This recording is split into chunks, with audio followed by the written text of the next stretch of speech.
हाय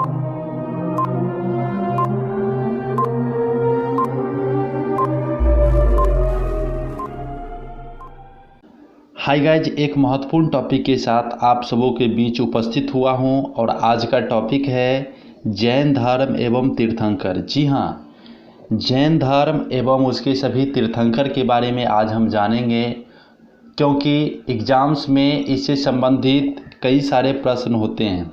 यदि आपने इस वीडियो को पूरा देख लिया तो निश्चित रूप से इस कंसेप्ट से आप क्लियर हो जाएंगे कि जैन धर्म से रिलेटेड जो भी क्वेश्चंस होंगे उसको आप हल कर सकते हैं। तो चलिए सीधे हम लोग बात करते हैं टॉपिक पे। देखिए, जैन धर्म के प्रवर्तक या संस्थापक कहें वो ऋषभदेव थे, जिनका दूसरा नाम आदिनाथ भी था। उसके बाद है कि जैन धर्म की उत्पत्ति जीन से हुई है। जी हाँ, जीन से जैन धर्म की उत्पत्ति हुई है और जिसका अर्थ होता है विजेता।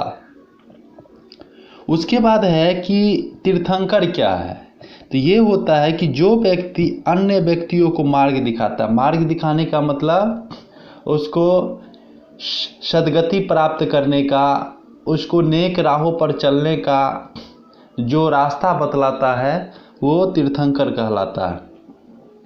उसके बाद है कि जैन धर्म एक प्रतिक्रियावादी धर्म है। जैन धर्म जो है ये एक प्रतिक्रियावादी धर्म है। उसके बाद है कि पहले तीर्थंकर ऋषभदेव थे, जिसका चर्चा हमने पहले भी की है कि पहले तीर्थंकर ऋषभदेव थे और अंतिम तीर्थंकर जो कि महावीर हुए, ये 24वें तीर्थंकर थे। महावीर 24वें तीर्थंकर थे। इस प्रकार से कहा जा सकता है कि जैन धर्म में कुल 24 तीर्थंकर हुए। अब आगे देखते हैं। उसके बाद है, अब जैन धर्म के जो सबसे प्रमुख तीर्थंकर रहे भगवान महावीर, जिन्हें महावीर स्वामी के नाम से भी जाना जाता है। तो पहले उनके जीवन परिचय को समझ ले। देखिए, महावीर का जन्म 540 ईसा पूर्व में हुआ था। महावीर का जन्म 540 ईसा पूर्व में हुआ था। इनका जन्म स्थान जो है वो कुंडग्राम, वैशाली के पास, जो तत्कालीन मुजफ्फरपुर के क्षेत्र में ही पड़ता था और यह बिहार राज्य में अवस्थित है। तो इनका जन्म स्थान जो है, अगर कुंडग्राम दे ऑप्शन तो भी सही, वैशाली दे तो भी सही, बिहार दे तो भी सही। ठीक है। उसके बाद है इनका बचपन का नाम। जी हाँ, महावीर के बचपन का नाम था वर्धमान। अब बात करते हैं इनके माता पिता का। देखिए, इनके माता पिता के बारे में जो चर्चा की जाती है तो इनकी माँ थी तिरसला, जो कि लिच्छवी शासक, लिच्छवी गणराज जो वैशाली के आसपास में ही था, वैशाली भी उसी में इंक्लूड था, समाहित था। तो लिच्छवी के शासक जो चेतक थी, लिच्छवी का शासक जो चेतक था उसकी बहन थी तिरसला, इनकी माँ, और इनके पिता थे सिद्धार्थ। अब इनकी पत्नी की बात करें तो इनकी पत्नी थी यशोदा। इनकी पत्नी थी यशोदा और इनके पुत्र और इनकी पुत्री और दामाद की जब हम बात करें तो इनके पुत्री का नाम था प्रियदर्शनी और इनके दामाद जो प्रियदर्शनी की विवाह हुई उनका नाम था जमाली। अब है कि महावीर को अन्य नामों से भी जाना जाता है। महावीर को कुछ अन्य नामों से भी जाना जाता है। वह नाम है जीन, अरहत, नाथपुत्र और केवलिन। ये उनका कुछ अन्य नाम है। अब बात करते हैं आगे। महावीर ने 30 वर्ष की आयु में गृह त्याग किया। महावीर ने 30 वर्ष की आयु में अपने भाई से, अपने बड़े भाई से आशीर्वाद, नंदीवर्धन था इनका बड़ा भाई, नंदीवर्धन था, उनसे ये आशीर्वाद लेकर के आज्ञा लेकर के ये गृह त्याग किए 30 वर्ष की आयु में। फिर है कि 12 वर्ष की कठोर तपस्या उन्होंने किया। 12 वर्ष की कठोर तपस्या के बाद उन्हें जुम्बिक ग्राम के पास, जी हाँ, 12 जिसके लिए उन्होंने गृह त्याग किया ज्ञान की प्राप्ति के लिए, वे उन्हें 12 वर्ष की कठोर तपस्या के बाद प्राप्त होती है, जिसमें जुम्बिक ग्राम के पास ऋजुपालिका नदी के तट पर, जी हाँ, जुम्बिक ग्राम के पास ऋजुपालिका नदी के तट पर साल वृक्ष के नीचे उन्हें ज्ञान की प्राप्ति हुई। तो इस प्रकार कह सकते हैं कि साल वृक्ष के नीचे महावीर को ज्ञान की प्राप्ति हुई। उसके बाद है कि जैन धर्म में 5 व्रत को माना गया है। जैन धर्म में 5 व्रत को माना गया, और वो था अहिंसा, अमृषा, अस्तेय, अपरिग्रह और ब्रह्मचर्य। ये 5 व्रत जिसको सभी को पालन करने वाले को महाव्रत का रूप दिया गया। अब उसके बाद है कि जैन धर्म 3 त्रिरत्न थे। जैन धर्म के त्रिरत्न थे, और वो थे सम्यक ज्ञान, सम्यक ध्यान, सम्यक आचरण। उसके बाद है कि गृहस्थ जीवन में रहने वाले जैनियों के लिए अनुव्रत थी।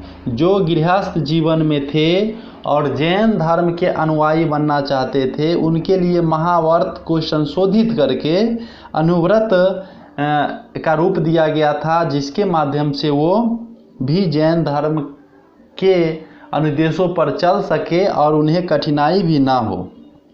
अब आइए आगे बात करते हैं। देखिए, इसके बाद है कि महावीर ने अपना पहला उपदेश कहाँ दिया था। तो महावीर ने अपना पहला उपदेश राजगृह में विपुचल पहाड़ी के पास दिया था। महावीर ने अपना पहला उपदेश जब वो 12 वर्ष की कठोर तपस्या के बाद ज्ञान की प्राप्ति, कैवल्य की प्राप्ति उन्हें हो गई, तो उन्होंने राजगृह में विपुचल पहाड़ी के पास पहला उपदेश दिए थे। और इनके प्रथम शिष्य जो थे वो कोई और नहीं बल्कि इनके दामाद जामाली ही थे। उसके बाद है कि चंदना प्रथम बौद्ध भिक्षुणी बनी थी। चंदना जो है महिला, वो चंदना प्रथम भिक्षुणी बनी थी, इनकी शिष्या बनी थी चंदना। उसके बाद है कि महावीर के प्रधान शिष्य गंधर कहलाते थे। महावीर के जो मुख्य शिष्य थे वो गंधर कहलाते थे, और इनकी संख्या 11 थी। गंधर की संख्या 11 थी, और गंधर वो होते थे जो महावीर के मुख्य अनुयायी कहे या शिष्य कहे। उसके बाद है कि महावीर ने अपने उपदेशों की भाषा प्राकृत भाषा को चुना। प्राकृत भाषा में उन्होंने उपदेश दिया। आगे है कि महावीर ने पावापुरी में जैन संघ की स्थापना किया। महावीर ने पावापुरी में जैन संघ की स्थापना किया। उसके बाद है कि महावीर स्वामी के मृत्यु के बाद सुधर्मन जैन संघ का अध्यक्ष बना। जब महावीर स्वामी की मृत्यु हो जाती है 72 वर्ष की आयु में, तब सुधर्मन जैन संघ का अध्यक्ष बना। उसके बाद आगे है कि महावीर के अनुयायी शासक कौन थे। उनके समकालीन, महावीर के समकालीन शासक कौन थे जिन्होंने जैन धर्म को स्वीकारा और महावीर के द्वारा बताए गए पथों पर चलने का प्रयास किया। तो उसमें प्रमुखता से नाम आती है चंद्रगुप्त मौर्य की, लिच्छवी के राजा चेतक की, जो कि लिच्छवी के राजा चेतक इनके मामा जी ही थे, क्योंकि तिरसला जो थी वो चेतक की बहन थी और तिरसला महावीर की माता थी।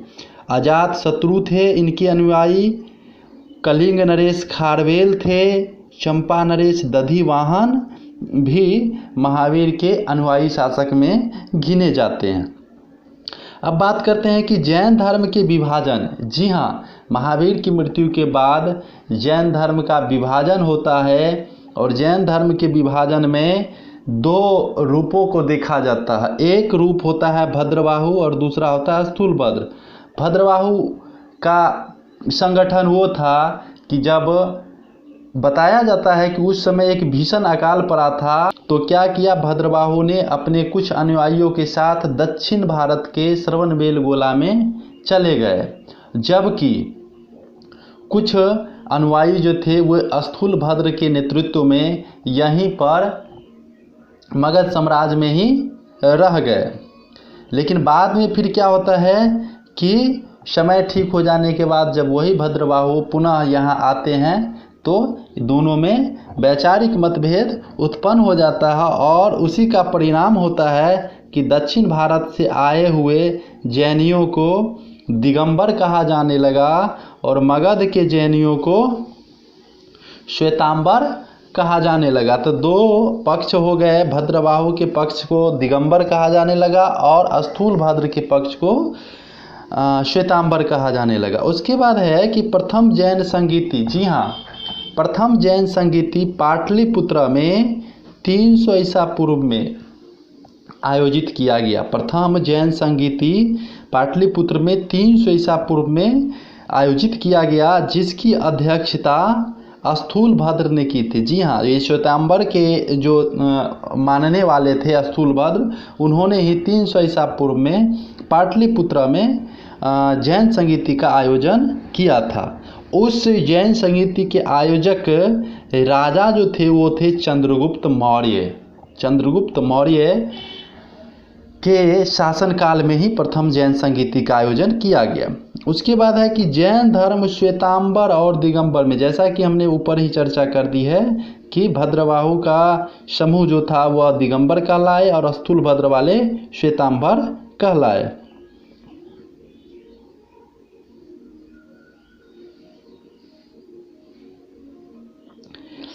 देखिए उसके बाद है कि दूसरी जैन संगीति, केवल 2 जैन संगीतियों का आयोजन किया गया था, जिसमें पहला जैन संगीति 300 ईसा पूर्व और दूसरा जो है वह 512 ईस्वी में किया गया। दूसरा जैन संगीति 512 ईस्वी में किया गया और यह किया गया था वल्लभी गुजरात में। ये दूसरा जैन संगीति का आयोजन वल्लभी गुजरात में किया गया था और इसकी अध्यक्षता देवाधिधर्मिणी क्षमा श्रमण ने किया था। देवाधिधर्मिणी क्षमा श्रमण ने दूसरी जैन संगीति का अध्यक्षता किया था। उसके बाद है कि जैन साहित्य को आगम कहा जाता है। जैन साहित्य को आगम कहा जाता है।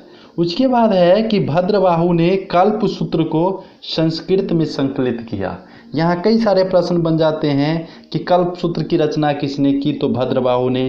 कल्पसूत्र की भाषा क्या थी, तो संस्कृत।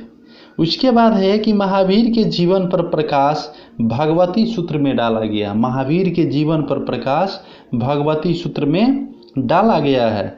उसके बाद है कि जैन साहित्य में 12 अंग, 12 उपांग, 10 प्रकीर्ण, 6 छेद सूत्र और 4 मूल सूत्र है। ये जैन साहित्य का जो अंग है जिसे आगम कहा जाता है, उसमें 12 अंग है, 12 उपांग है, 10 प्रकीर्ण है, 6 छेद है और 4 मूल सूत्र है। उसके बाद है कि महावीर का निधन 72 वर्ष की आयु में 468 ईसा पूर्व में राजगृह में हुआ। महावीर का निधन 72 वर्ष की आयु में 468 ईसा पूर्व में राजगृह में हुआ। यदि आप चाहते हैं कि इस तरह के PDF आपको मिल जाए तो आप निश्चित रूप से कमेंट्स करें। हम प्रयास करेंगे कि इसका लिंक आपको, PDF का लिंक आपको डिस्क्रिप्शन में डाल दें, वहां से आप डाउनलोड कर लेंगे। साथ ही ये वीडियो आपको कैसा लगा, यदि अच्छा लगे तो लाइक, शेयर और कमेंट्स करें। और हमारे चैनल पर नए हैं तो चैनल को सब्सक्राइब भी कर लें। वीडियो देखने के लिए बहुत बहुत धन्यवाद। जय हिंद, जय भारत। ऐसा लगा यह टॉपिक, यदि अच्छा लगे तो लाइक, शेयर और कमेंट्स करें। वीडियो देखने के लिए बहुत बहुत धन्यवाद। फिर नई टॉपिक के साथ उपस्थित होऊंगा। जय हिंद, जय भारत।